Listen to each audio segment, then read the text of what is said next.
Good morning students. നമ്മളിന്ന് management accounting പേപ്പറിൽ നമുക്ക് പഠിക്കാനുള്ള ചാപ്റ്ററാണ് ക്യാഷ് ഫ്ലോ സ്റ്റേറ്റ്മെൻറ്റ്സ്.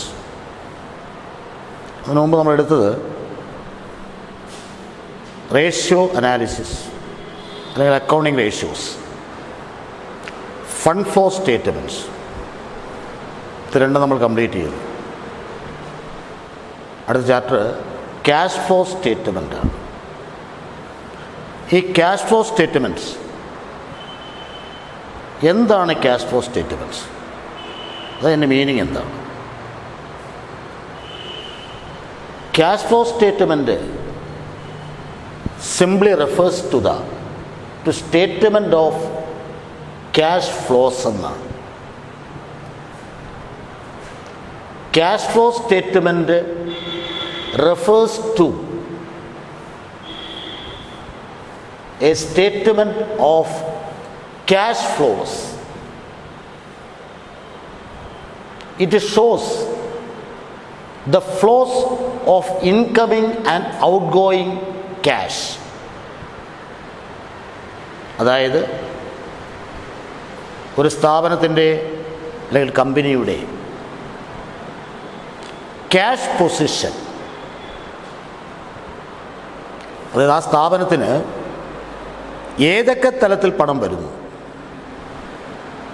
ഏതൊക്കെ തലത്തിൽ പണം പോകുന്നു എന്ന് കാണിക്കുന്ന statements. Cash flows, cash chains. Flow എന്ന് പറയുമ്പോൾ അത് ഇൻഫ്ലോ ആകാം, ഔട്ട്ഫ്ലോ ആകാം. ഇൻഫ്ലോ മീൻസ് ക്യാഷ് റെസീറ്റ്സ് ആണ്. ഔട്ട്ഫ്ലോ മീൻസ് ക്യാഷ് പേയ്മെൻറ്റ്സ് ആണ്. ഏതൊക്കെ തലത്തിൽ പണം വരുന്നു, ആ പണം ഏതൊക്കെ കാര്യങ്ങൾക്ക് വേണ്ടിയിട്ട് യൂട്ടിലൈസ് ചെയ്യുന്നു. ഒരു സ്ഥാപനത്തിൻ്റെ ക്യാഷ് ഫ്ലോ സ്റ്റേറ്റ്മെൻ്റ് എന്ന് പറയുമ്പോൾ അതിന് വലിയ പ്രസക്തിയുണ്ട്. ആ സ്ഥാപനത്തിന് പണം വരുന്നത് എങ്ങനെയൊക്കെയാണ്, ആ പണം അവർ എഫക്റ്റീവായിട്ട് യൂട്ടിലൈസ് ചെയ്യുന്നുണ്ടോ ഇല്ലയോ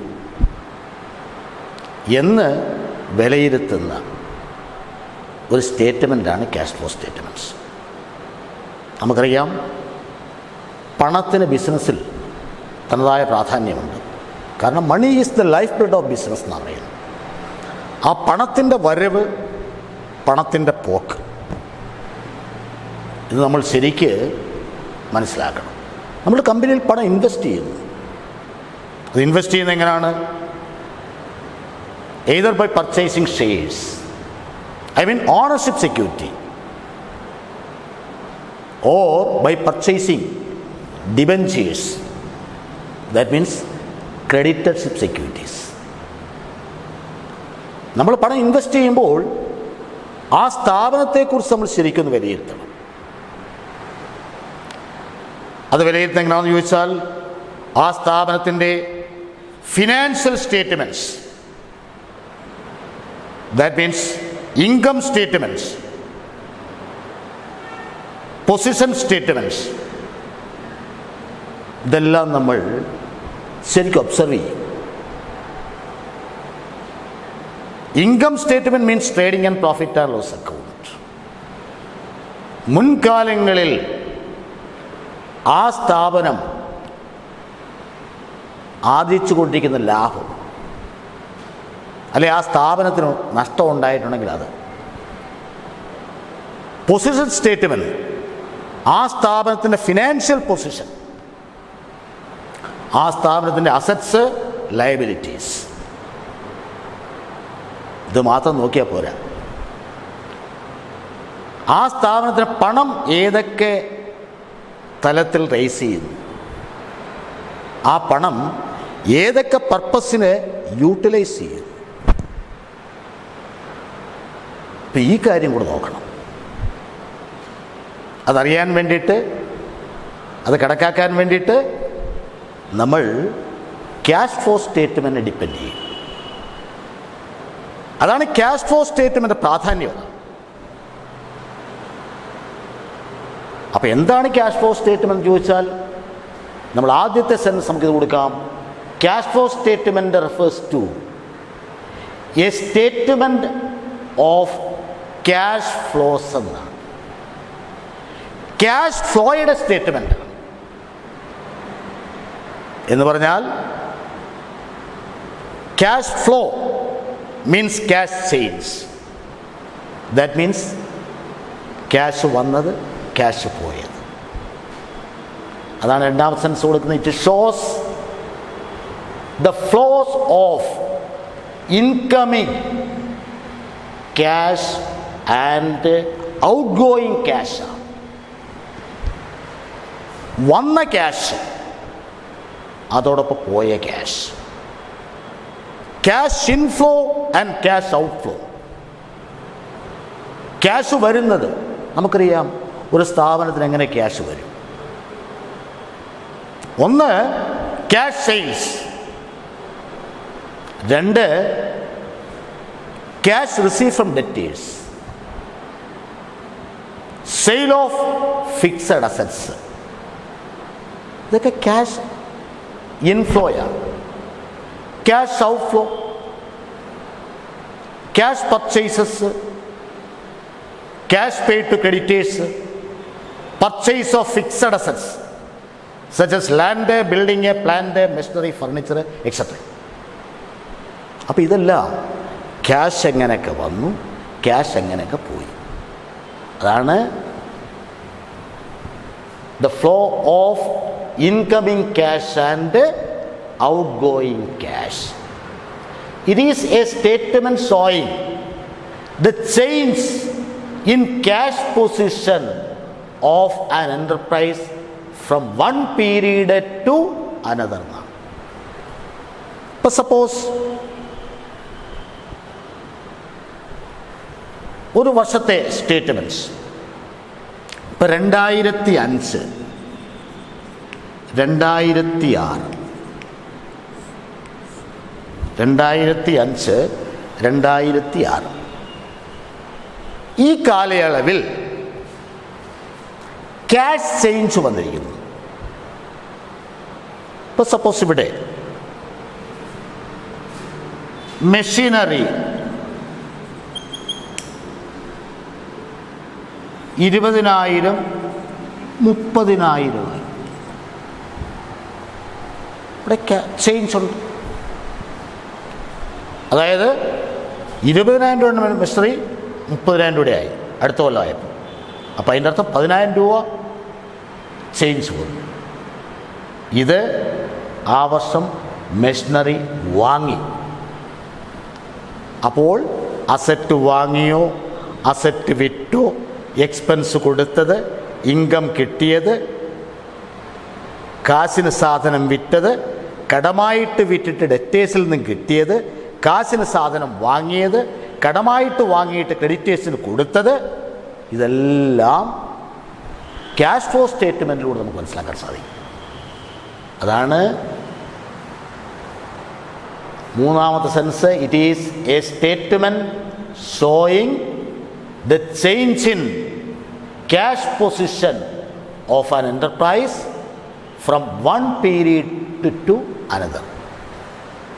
it is an integral part of financial statement എന്നാണ്.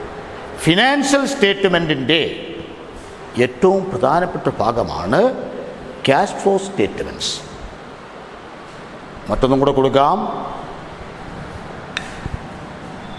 Indian accounting standard 7 deals with the preparation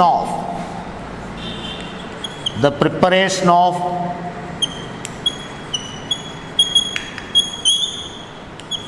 cash flow statement എന്നാണ്. Cash flow statements. Indian accounting standard 7 ആ സ്റ്റാൻഡേർഡാണ് ക്യാഷ് ഫ്ലോ സ്റ്റേറ്റ്മെൻറ്റ് പ്രിപ്പയർ ചെയ്യുന്നതിനെ സംബന്ധിച്ച് പ്രതിപാദിച്ചിട്ടുള്ളത്. ഒരു സ്ഥാപനത്തിൻ്റെ ക്യാഷ് ഫ്ലോ സ്റ്റേറ്റ്മെൻറ്റ് എങ്ങനെ തയ്യാറാക്കണം എന്ന് പ്രതിപാദിച്ചിട്ടുള്ളത് ഇന്ത്യൻ അക്കൗണ്ടിംഗ് സ്റ്റാൻഡേർഡ് 7 ആണ്. അപ്പോൾ what is cash flow statements, എന്താണ് ക്യാഷ് ഫ്ലോ സ്റ്റേറ്റ്മെൻറ്റ്സ് എന്ന് ചോദിച്ചാൽ നമുക്ക് കൊടുക്കേണ്ടത് ഈ 4 സെൻറ്റൻസാണ്. Cash flow statement refers to a statement of cash flows.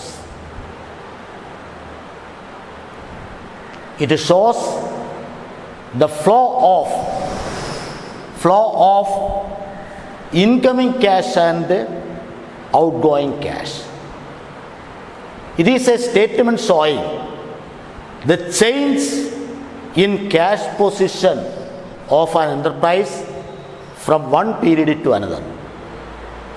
It is an integral part of financial statements. Indian Accounting Standard 7 deals with the preparation of cash flow statements.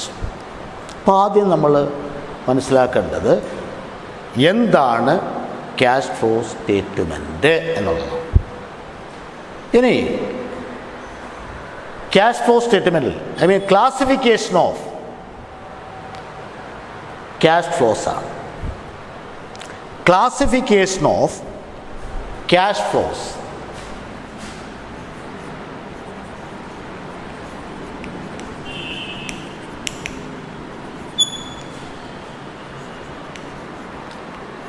Classification of cash flows.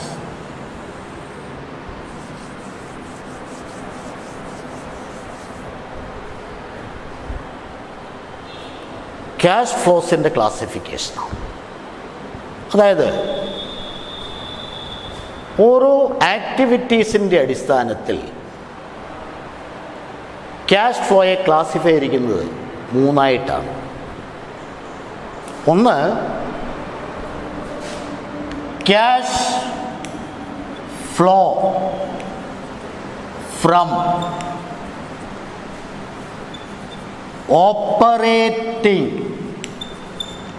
Activities.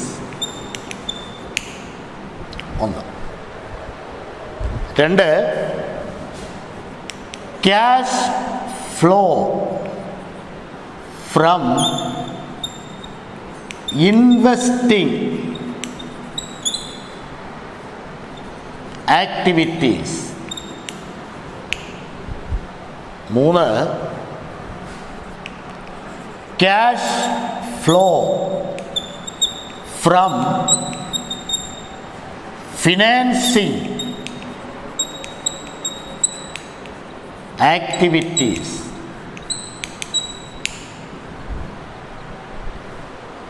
അപ്പോൾ ഇങ്ങനെ cash ഫ്ലോയെ 3ആയിട്ട് തരംതിരിച്ചിരിക്കുകയാണ്. ഒന്ന്, cash flow from operating activities. രണ്ട്, cash flow from investing activities. മൂന്ന്, cash flow from financing activities. അപ്പോൾ എന്താണ് cash flow from operating activities? Cash flow from operating activities. Flow from operating activities.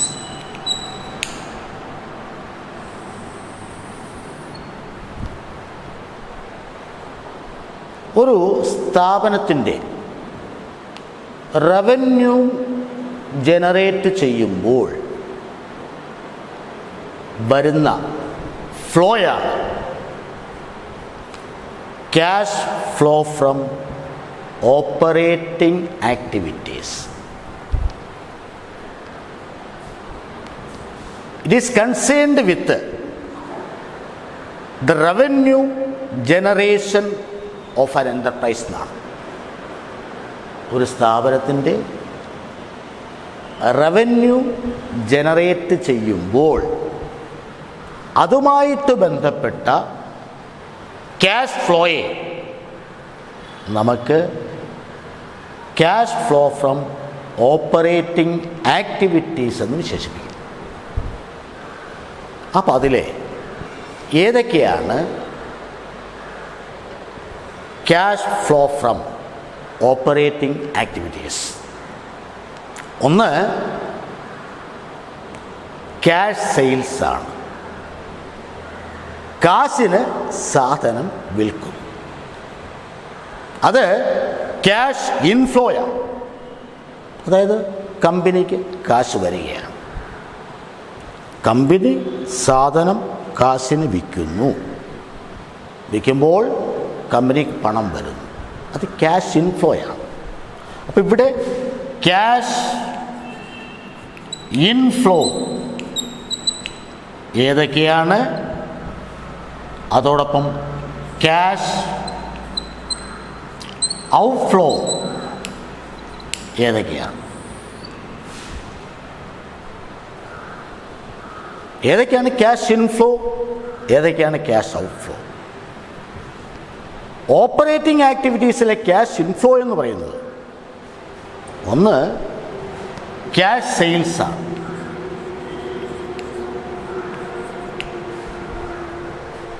അത് കാശിന് സാധനം വിറ്റു, അപ്പോൾ നേരിട്ട് പണം വരുന്നു. രണ്ട് ക്യാഷ് റിസീവ്ഡ് ഫ്രം ഡെറ്റേഴ്സാണ്. Cash receive from debtors. ഡെറ്റേഴ്സിൽ നിന്ന് പണം കിട്ടും. സാധനം കടമായിട്ട് വിൽക്കും. കടമായിട്ട് വിൽക്കുമ്പോൾ ഡെറ്റേഴ്സ് സ്ഥാപനത്തിന് പിന്നീട് പണം കൊടുക്കും. അപ്പോൾ സ്ഥാപനത്തെ സംബന്ധിച്ച് പണം വരികയാണ്. That is what is cash inflow. അത് ക്യാഷ് ഇൻഫ്ലോയാണ്. അതുപോലെ commission received. Commission received, royalty received,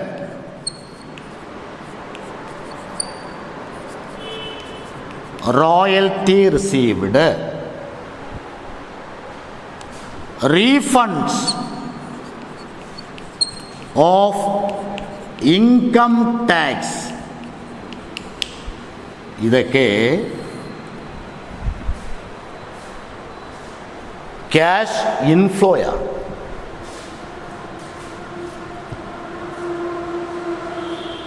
cash sales, cash receive from debtors, commission received, royalty received, refund of income tax അടച്ചു. അത് തിരിച്ച് ചിലപ്പോൾ കിട്ടിയെന്ന് വരും, ചില പ്രത്യേക സാഹചര്യങ്ങൾ. അപ്പോൾ അത് സ്ഥാപനത്തെ സംബന്ധിച്ച് ക്യാഷ് തിരിച്ചു വരികയാണ്. ഇതെല്ലാം ക്യാഷ് ഇൻഫ്ലോയാണ്. ഏത്? ക്യാഷ് ഫ്ലോ ഫ്രം ഓപ്പറേറ്റിംഗ് ആക്ടിവിറ്റീസിലാണ്. നെക്സ്റ്റ് ക്യാഷ് ഔട്ട്ഫ്ലോയാണ്. ക്യാഷ് പോകുന്നതാണ്. അതായത് cash purchases.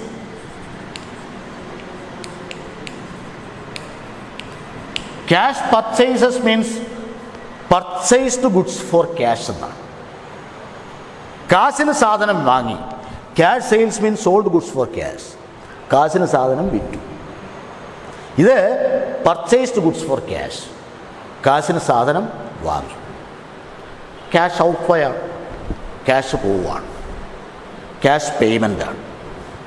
Next cash paid to creditors. സാധനം കടമായിട്ട് വാങ്ങും. കടമായിട്ട് വാങ്ങിക്കഴിഞ്ഞാൽ നിശ്ചിത പീരീഡ് കഴിയുമ്പോൾ ക്രെഡിറ്റേഴ്സിന് പണം കൊടുക്കണം. അപ്പോൾ സ്ഥാപനത്തെ, കമ്പനിയെ സംബന്ധിച്ച് ക്യാഷ് ഔട്ട്ഫ്ലോയാണ്. ക്യാഷ് പോവുകയാണ്. Next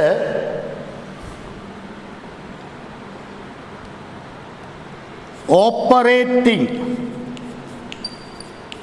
expenses.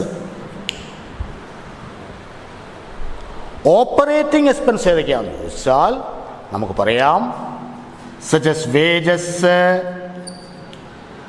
Salary, rent, insurance etcetera. ഇതിൽ ഓപ്പറേറ്റിംഗ് എക്സ്പെൻസാണ്. റവന്യൂ പ്രൊഡ്യൂസ് ചെയ്യാൻ വേണ്ടിയിട്ട് ഉണ്ടാകുന്ന ചെലവുകളാണ്. അതായത് വർക്കേഴ്സിന് വേജ് കൊടുക്കണം, എംപ്ലോയീസിന് ശമ്പളം കൊടുക്കണം, ലാൻഡ് ഓണർ റെൻറ്റ് കൊടുക്കണം, ഇൻഷുറൻസ് കമ്പനിക്ക് ഇൻഷുറൻസ് പ്രീമിയം അടയ്ക്കണം. ഇതെല്ലാം ഓപ്പറേറ്റിംഗ് എക്സ്പെൻസാണ്. അപ്പോൾ അതെല്ലാം വരാം. അപ്പോൾ പണം പോവുകയാണ്. Next, tax paid.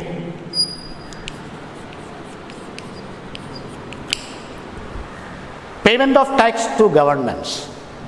സർക്കാരിന് ടാക്സ് കൊടുക്കുന്നു, പണം പോവാണ്, അത് ഔട്ട്ഫ്ലോയാണ്. അപ്പോൾ ഇതെല്ലാം ക്യാഷ് ഔട്ട്ഫ്ലോയാണ്. അപ്പോൾ എന്താണ് cash flow from operating activities? ആ ഹെഡിൽ വരുന്നത് ഇൻഫ്ലോ, ഔട്ട്ഫ്ലോ. കാശ് വരുന്നു, കാശ് പോകുന്നു. Cash receipts, cash payments. അത് cash sales, cash from debtors, commission received, royalty received, refund of income tax etcetera. Next, cash outflow, cash purchases, cash paid to creditors, operating expenses, അതായത് such as wages, rent, salary, insurance, printing and stationery, post and telegraph, ഇതെല്ലാം വരാം. Conveyance, ഇതെല്ലാം operating എക്സ്പെൻസിൻ്റെ ഭാഗമായിട്ട് വരുന്നതാണ്. അതുകൂടാതെ പിന്നെ tax paid to governments. അപ്പോൾ ഇത് ക്യാഷ് ഫ്ലോ ഫ്രം ഓപ്പറേറ്റിംഗ് ആക്ടിവിറ്റീസാണ്. Cash flow from operating activities. Next, number 2, cash flow from ഇൻവെസ്റ്റിംഗ് ആക്ടിവിറ്റീസാണ്. Cash flow from investing activities.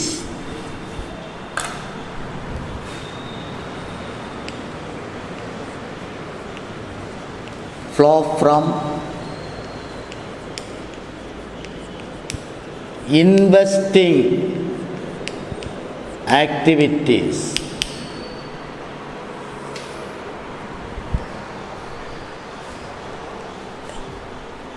ഇൻവെസ്റ്റിങ്ങിൽ വരുന്നത് നമ്മൾ ഇത്രയും കാര്യങ്ങൾ പഠിച്ചാൽ മതി. ഒരു കമ്പനിയെ സംബന്ധിച്ച് അവർ ഫിക്സഡ് അസറ്റ് വാങ്ങും. ഫിക്സഡ് അസറ്റ് എന്താണെന്ന് ചോദിച്ചാൽ പെർമനൻ്റ് യൂസിന് വേണ്ടിയിട്ട് വാങ്ങുന്ന അസറ്റാണ്. നമ്മൾ നേരത്തെ പഠിച്ചിട്ടുള്ളതാണ് എന്താണ് fixed asset, what are fixed assets, ഇതൊക്കെ നേരത്തെ പഠിച്ചിട്ടുള്ളതാണ്. അത് land, building, plant, machinery, furniture, fixtures, ഇതെല്ലാം ഫിക്സഡ് അസറ്റ്സ് ആണ്. അപ്പോൾ purchase of fixed asset, purchase of fixed assets, fixed assets. അപ്പം what are cash flow from investing activities എന്നാണ്. Investing ആക്ടിവിറ്റീസിൽ വരുന്ന ക്യാഷ് ഫ്ലോസ് ആണ്. പർച്ചേസ് ഓഫ് ഫിക്സഡ് അസറ്റ്സ്, ഇത് fixed asset വാങ്ങുമ്പോൾ സ്ഥാപനത്തിൽ നിന്ന് പണം പോവുകയാണ്. അപ്പോൾ ഇത് ക്യാഷ് ഔട്ട് ഫ്ലോയാണ്. Cash out flow. അതുപോലെ sale of fixed assets, fixed asset വിൽക്കുന്നു. വിൽക്കുമ്പോൾ സ്ഥാപനത്തെ സംബന്ധിച്ച് പണം വരികയാണ്. അപ്പോൾ അത് ഇൻഫ്ലോയാണ്. നെക്സ്റ്റ് പർച്ചേസ് ഓഫ് ഇൻവെസ്റ്റ്മെൻ്റാണ്. ഒരു സ്ഥാപനം മറ്റെവിടെയെങ്കിലും ഇൻവെസ്റ്റ് ചെയ്യും. ഇൻവെസ്റ്റ് ചെയ്യുന്നത് എന്താണെന്ന് ചോദിച്ചാൽ മറ്റൊരു കമ്പനിയുടെ സെക്യൂരിറ്റി എടുക്കാം. സെക്യൂരിറ്റി എന്ന് പറയുമ്പോൾ ഓഹരികളോ കടപ്പത്രം ഷെയറോ ഡിബഞ്ചറോ ഒക്കെ എടുക്കാം. അപ്പോൾ ഇൻവെസ്റ്റ് ചെയ്യാണ്. ഇൻവെസ്റ്റ് ചെയ്യുമ്പോൾ ക്യാഷ് ഔട്ട്ഫ്ലോയാണ്, അതായത് ക്യാഷ് പോവുകയാണ്. അതുപോലെ സെയിൽ ഓഫ് ഇൻവെസ്റ്റ്മെൻ്റാണ്. ഇൻവെസ്റ്റ്മെൻറ്റ് വിൽക്കുകയാണ്. ഇൻവെസ്റ്റ്മെൻറ്റ് വിൽക്കുമ്പോൾ പണം വരികയാണ്. കമ്പനി എടുത്ത സെക്യൂരിറ്റി വിൽക്കാം. അപ്പോൾ വിൽക്കുമ്പോൾ ക്യാഷ് ഇൻഫ്ലോയാണ്. അതുപോലെ dividend received. Dividend received, dividend കിട്ടുന്നു. അതായത് ഒരു കമ്പനി പണം ഇൻവെസ്റ്റ് ചെയ്യുന്നു, അത് ഓഹരികളുടെ പുറത്താണ് ഇൻവെസ്റ്റ് ചെയ്യുന്നതെങ്കിൽ, മറ്റേതെങ്കിലും കമ്പനികളുടെ ഓഹരികളുടെ പുറത്താണ് പണം ഇൻവെസ്റ്റ് ചെയ്യുന്നതെങ്കിൽ അതിന്മേൽ കിട്ടുന്ന റിട്ടേൺ ഡിവിഡൻഡാണ്. എന്ത് കിട്ടും? ഡിവിഡൻഡ് കിട്ടും. ആ ഡിവിഡൻഡ് കിട്ടുമ്പോൾ അത് ഇൻവെസ്റ്റിംഗ് ആക്ടിവിറ്റീസ് ആയിട്ട് വരും. അതായത് ക്യാഷ് ഇൻഫ്ലോയാണ്, കാരണം കമ്പനിക്ക് പണം വരികയാണ്. അതുപോലെ ഇൻട്രസ്റ്റ് റിസീവ്ഡ്.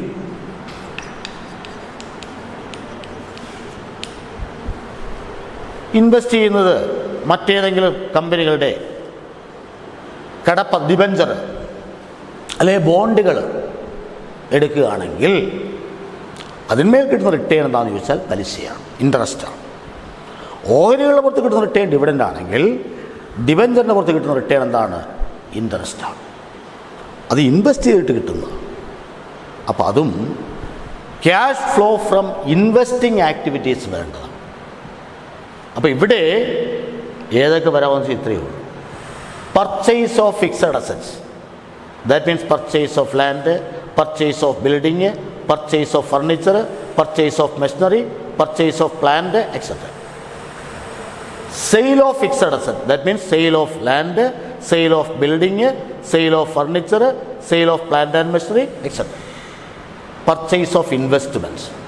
അപ്പോൾ purchase of fixed asset cash ഔട്ട്ഫ്ലോയാണ്, sale of fixed asset cash ഇൻഫ്ലോയാണ്, പർച്ചേസ് ഓഫ് ഇൻവെസ്റ്റ്മെൻറ്റ് ക്യാഷ് ഔട്ട്ഫ്ലോയാണ്, സെയിൽ ഓഫ് ഇൻവെസ്റ്റ്മെൻറ്റ് ക്യാഷ് ഇൻഫ്ലോയാണ്, ഡിവിഡൻഡ് റിസീവ്ഡ് ക്യാഷ് ഇൻഫ്ലോയാണ്, ഇൻട്രസ്റ്റ് റിസീവ്ഡ് ക്യാഷ്. അപ്പോൾ ഇവിടെ നോക്കുക, purchase of fixed asset cash outflow,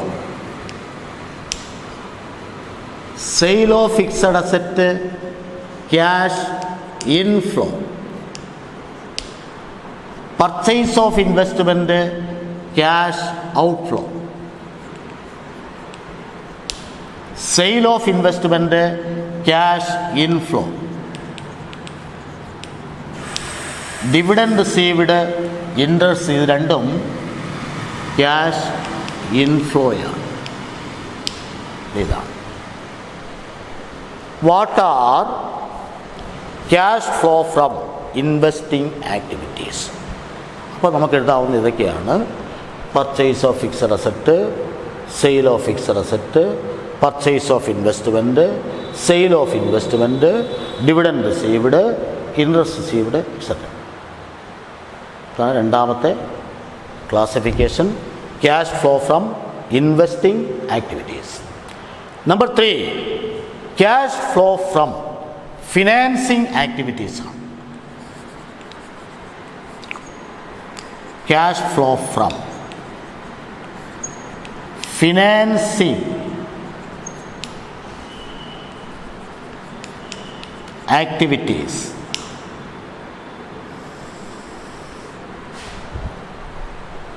അതായത് ഒരു കമ്പനിയുടെ ക്യാപിറ്റൽ സ്ട്രക്ചറിൽ വരുന്ന മാറ്റം അതെല്ലാം ഫിനാൻസിങ്ങിലാണ് വരുന്നത്. Cash flow from financing activities. That means the change in capital structure of the concern. ഏതൊക്കെ വരാമെന്ന് ചോദിച്ചാൽ ഇഷ്യൂ ഓഫ് ഷെയർസ്. ഒരു കമ്പനി ഓഹരി ഇഷ്യൂ ചെയ്യും. അത് ഇക്വിറ്റി ഷെയർ ആകാം, പ്രിഫറൻസ് ഷെയർ ആകാം. That means issue of equity shares, issue of preference shares. Next issue of debentures.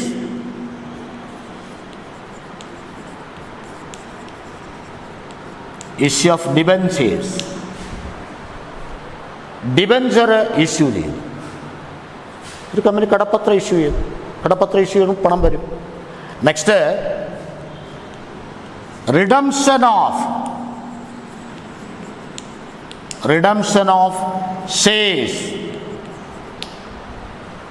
ഒരു കമ്പനി ഷെയർ റിഡീം ചെയ്യും.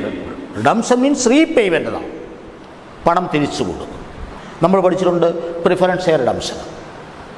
ഒരു കമ്പനി നിശ്ചിത കാലം കഴിയുമ്പോൾ പ്രിഫറൻസ് ഷെയർ ഹോൾഡേഴ്സിന് പണം തിരിച്ചു കൊടുക്കാം. അതിൻ്റെ കണ്ടീഷൻസ് എല്ലാം നമ്മൾ നേരത്തെ പഠിച്ചിട്ടുള്ളതാണ്. ഒരു കമ്പനി പ്രിഫറൻസ് ഷെയർ ഹോൾഡേഴ്സിന് പണം തിരിച്ചു കൊടുക്കുമ്പോൾ എന്തെല്ലാം വ്യവസ്ഥകൾ പാലിച്ചുകൊണ്ടായിരിക്കണം കമ്പനി പണം തിരിച്ചു കൊടുക്കേണ്ടത്? അത് fully paid up shares can only be redeemed. Fully paid ഷെയറുകൾ മാത്രമേ റിഡീം ചെയ്യാവൂ.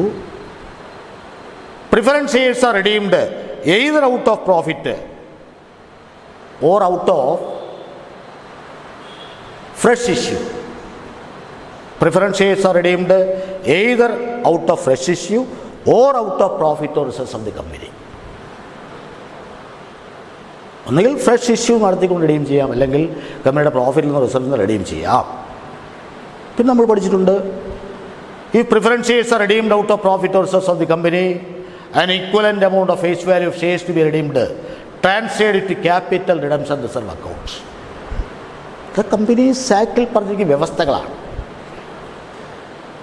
പ്രിഫറൻസ് ഷെയർ ഹോൾഡേഴ്സിന് പണം തിരിച്ചു കൊടുക്കുന്ന പ്രോഫിറ്റിൽ നിന്നോ റിസർവിൽ നിന്നോ ആണെങ്കിൽ തിരിച്ചു കൊടുക്കേണ്ട ഷെയറിൻ്റെ മുഖവിലയ്ക്ക് തുല്യമായ സംഖ്യ ക്യാപിറ്റൽ റിഡംഷൻ റിസർവിലോട്ട് മാറ്റിയിരിക്കണം. വ്യവസ്ഥയാണ്. അതോടൊപ്പം തന്നെ preference shares are not redeemed out of sale of fixed assets or investments. Fixed asset വിറ്റുകൊണ്ടോ ഇൻവെസ്റ്റ്മെൻറ്റ് വിറ്റുകൊണ്ടോ പ്രിഫറൻസ് ഷെയർ ഹോൾഡേഴ്സിന് പണം തിരിച്ചു കൊടുക്കാൻ പാടില്ല. Next one, preference shares are not redeemed out of issue of debentures. ഇത് വ്യവസ്ഥകൾ പഠിച്ചിട്ടുള്ളതാണ്. അപ്പോൾ ഷെയർ റിഡീം ചെയ്യാം, ഷെയർ ഹോൾഡേഴ്സിന് പണം തിരിച്ചു കൊടുക്കാം. നമ്മൾ പ്രിഫറൻസ് ഷെയർ ക്ലാസിഫിക്കേഷൻ പഠിച്ചിട്ടുണ്ട്. റെഡീമബിൾ പ്രിഫറൻസ് ഷെയർസ് നിശ്ചിത പീരീഡ് കഴിയുമ്പോൾ ഇഷ്യൂ ചെയ്യുമ്പോൾ തന്നെ അവിടെ ഒരു വ്യവസ്ഥയുണ്ട്. ഇത്ര വർഷം കഴിയുമ്പോൾ പണം തിരിച്ചു തന്നുകൊള്ളാം. അതാണ് റെഡീമബിൾ പ്രിഫറൻസ് ഷെയർസ്. അവർക്ക് പണം തിരിച്ചു കൊടുക്കാം. ആ തിരിച്ചു കൊടുക്കുന്ന കമ്പനീസ് ആക്ടിലെ വ്യവസ്ഥകൾ പാലിച്ചുകൊണ്ടായിരിക്കണം. ആ വ്യവസ്ഥകൾ നമ്മൾ നേരത്തെ പഠിച്ചിട്ടുള്ളൂ. അപ്പോൾ അങ്ങനെ പണം റെഡീം ചെയ്യാം. റിഡംഷൻ ഓഫ് ഷെയർസ് ആണ്. Next one, redemption of debentures.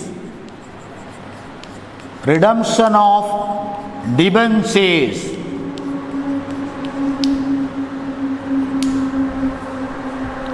Debenture ഹോൾഡേഴ്സിന് വേണം റിഡീം ചെയ്യാം, തിരിച്ചു കൊടുക്കാം. അതോടൊപ്പം തന്നെ long term borrowings. Long term borrowings മറ്റേതെങ്കിലും സാമ്പത്തിക ഫിനാൻഷ്യൽ ഇൻസ്റ്റിറ്റ്യൂഷനിൽ നിന്ന് ദീർഘകാല വായ്പ എടുക്കാം. അതോടൊപ്പം തന്നെ repayment of loan, repayment of loan, loan തിരിച്ചടയ്ക്കാം. നെക്സ്റ്റ് വൺ,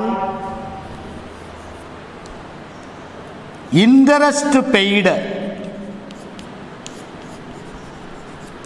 കമ്പനി അവരുടെ ഡിബഞ്ചർ ഹോൾഡേഴ്സ് ഉണ്ട്, ആ ഡിബഞ്ചർ ഹോൾഡേഴ്സിന് പലിശ കൊടുക്കണം. അതും ഫിനാൻസിങ് ആക്ടിവിറ്റീസിൽ വരുന്നതാണ്. അതോടൊപ്പം തന്നെ dividend paid, dividend paid. Company share ഹോൾഡേഴ്സിന് ഡിവിഡൻഡ് കൊടുക്കണം. ആ ഡിവിഡൻഡ് കൊടുക്കുന്നതും ഫിനാൻസിങ് ആക്ടിവിറ്റീസിൽ വരുന്നതാണ്. അപ്പോൾ what are financing activities? Cash flow from financing activities ഏതൊക്കെ വരാമെന്ന് ചോദിച്ചാൽ, ഇഷ്യൂ ഓഫ് ഷെയർസ്, കമ്പനി ഓഹരി ഇഷ്യൂ ചെയ്യുന്നു, കമ്പനി കടപ്പത്ര issue of debentures, redemption of shares, redemption of debentures, long term borrowings, repayment of loan, interest paid, then dividend paid. ഇത് ശ്രദ്ധിക്കണം, വളരെ ശ്രദ്ധിക്കേണ്ട പോയിന്റ് ഉണ്ട്. ഇൻട്രസ്റ്റ് പെയ്ഡ്, ഡിവിഡൻഡ് പെയ്ഡ്, ഇത് രണ്ടും ഫിനാൻസിങ്ങിൽ വരേണ്ടതാണ്.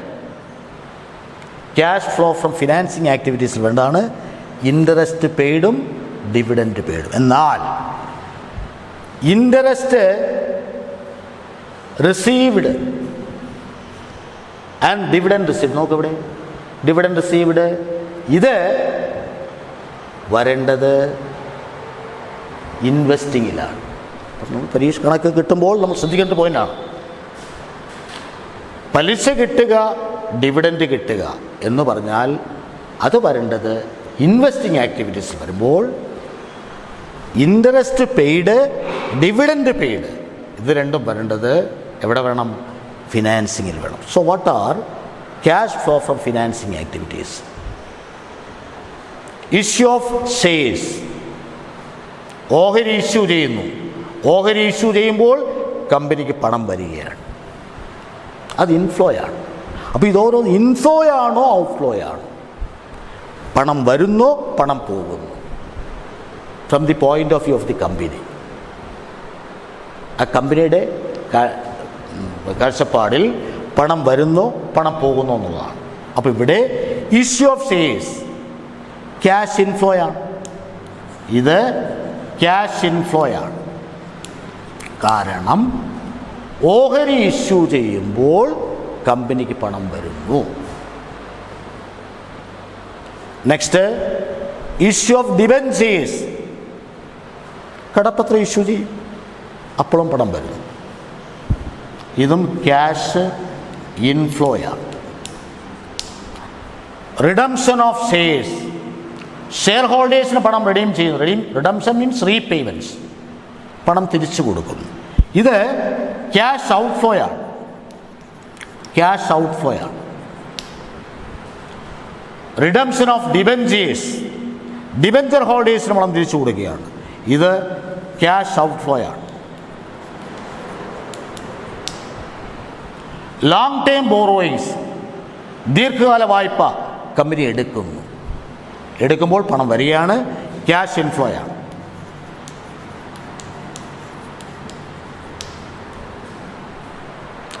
റീപേയ്മെന്റ് ഓഫ് ലോൺ, ലോൺ തിരിച്ചടയ്ക്കുന്നു. നേരത്തെ ലോൺ എടുത്തിട്ടുണ്ട്, അത് ഗഡുക്കളായിട്ട് തിരിച്ചടയ്ക്കാം, അല്ലെങ്കിൽ ഒരുമിച്ച് വേണം തിരിച്ചടയ്ക്കാം. തിരിച്ചടയ്ക്കുമ്പോൾ ക്യാഷ് ഔട്ട്ഫ്ലോയാണ്, ക്യാഷ് ഔട്ട്ഫ്ലോയാണ്. ഇൻട്രസ്റ്റ് പെയ്ഡ്, ക്യാഷ് പോവുകയാണ്, ക്യാഷ് ഔട്ട്ഫ്ലോയാണ്. ഡിവിഡൻഡ് പെയ്ഡ്, പണം പോവുകയാണ്, ദാറ്റ് മീൻസ് ക്യാഷ് ഔട്ട്ഫ്ലോയാണ്, ക്യാഷ് ഔട്ട്ഫ്ലോയാണ്. അപ്പോൾ ഇത്രയും കാര്യങ്ങൾ. ക്ലാസിഫിക്കേഷൻ ഓഫ് ക്യാഷ് ഫ്ലോസ്, അതായത് ഓരോ ആക്ടിവിറ്റീസിൻ്റെ അടിസ്ഥാനത്തിൽ ക്യാഷ് ഫ്ലോയെ മൂന്നായിട്ട് ക്ലാസിഫൈ ചെയ്തിരിക്കുന്നു. ഒന്ന് cash flow from operating activities, cash flow from investing activities, cash flow from financing activities. അപ്പോൾ എന്താണ് cash flow from operating activities? ഏതൊക്കെയാണ് ഓപ്പറേറ്റിംഗ് ആക്ടിവിറ്റീസിൽ വരേണ്ടത്?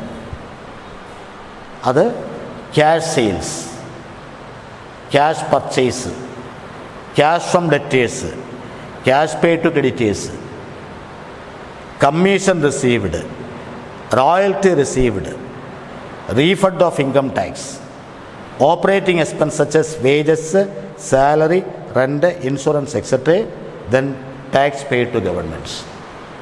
ഇതെല്ലാം ഓപ്പറേറ്റിങ്ങിൽ വരണം. So what are cash flow from investing activities? Purchase of fixed asset, sale of fixed asset, purchase of investment, അപ്പോൾ നമ്മൾ ശ്രദ്ധിക്കേണ്ട കാര്യം ഇതാണ്. ഒരു ഐറ്റം തന്നാൽ അതേത് ഹെഡിൽ വേണമെന്നുള്ളതാണ്. അപ്പോൾ പർച്ചേസ് ഓഫ് ലാൻഡ് വാങ്ങി എന്ന് പറഞ്ഞാൽ അത് ഇൻവെസ്റ്റിങ്ങിൽ വേണം. ലാൻഡ് വാങ്ങി പണം പോകുന്നു. ഇൻവെസ്റ്റിങ്ങിൽ ക്യാഷ് ഔട്ട്ഫ്ലോ ആണ്. സെയിൽ ഓഫ് ഇൻവെസ്റ്റ്മെൻറ്റ്, ഇൻവെസ്റ്റിങ്ങിൽ ക്യാഷ് ഇൻഫ്ലോ ആണ്. ഇഷ്യൂ ഓഫ് പ്രിഫറൻസ് ഷെയർസ്, അത് വരേണ്ട ഹെഡ് ഫിനാൻസിങ്ങിലാണ്. ഫിനാൻസിങ്ങിൽ issue of preference shares cash inflow ആണ്. അപ്പോൾ ഫിനാൻസിങ്ങിൽ ഇൻഫ്ലോ ആണ്. റിഡംഷൻ ഓഫ് ഡിബെഞ്ചേഴ്സ്, ഡിബെഞ്ചർ ഹോൾഡേഴ്സിന് പണം കൊടുത്തു, ഡിബെഞ്ചർ ഹോൾഡേഴ്സിന് പണം കൊടുത്തു, അപ്പോൾ പണം പോവുകയാണ്. അതെവിടെ വരണം? ഫിനാൻസിങ്ങിൽ ക്യാഷ് ഔട്ട്ഫ്ലോ ആണ്. ഡിവിഡൻഡ് റിസീവ്ഡ് വരേണ്ടത് ഇൻവെസ്റ്റിങ്ങിൽ ക്യാഷ് ഇൻഫ്ലോ ആണ്. എന്നാൽ ഡിവിഡൻഡ് പെയ്ഡ് ഫിനാൻസിങ്ങിൽ ക്യാഷ് ഔട്ട്ഫ്ലോ ആണ്. ഇൻട്രസ്റ്റ് പെയ്ഡ് ഫിനാൻസിങ്ങിൽ ക്യാഷ് ഔട്ട്ഫ്ലോ ആണ്. ഇൻട്രസ്റ്റ് റിസീവ്ഡ് ഇൻവെസ്റ്റിങ്ങിൽ ക്യാഷ് ഇൻഫ്ലോ ആണ്. അപ്പോൾ ഓരോ ഐറ്റവും ഏതെല്ലാം ഹെഡിൽ വരണം നമ്മൾ പരീക്ഷ കണക്ക് ചെയ്യുമ്പോൾ വളരെ ശ്രദ്ധിക്കേണ്ട പോയിൻ്റാണ്. അപ്പോൾ ഇവിടെ classification of cash flows on the basis of the activities.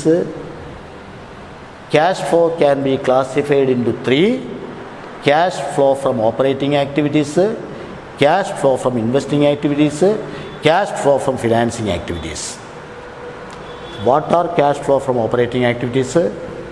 Then what are cash flow from investing activities?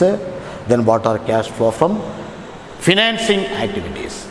ഇത്രയാണ് ക്യാഷ് ഫ്ലോയിൽ നമ്മൾ ആദ്യം പഠിക്കേണ്ടത്.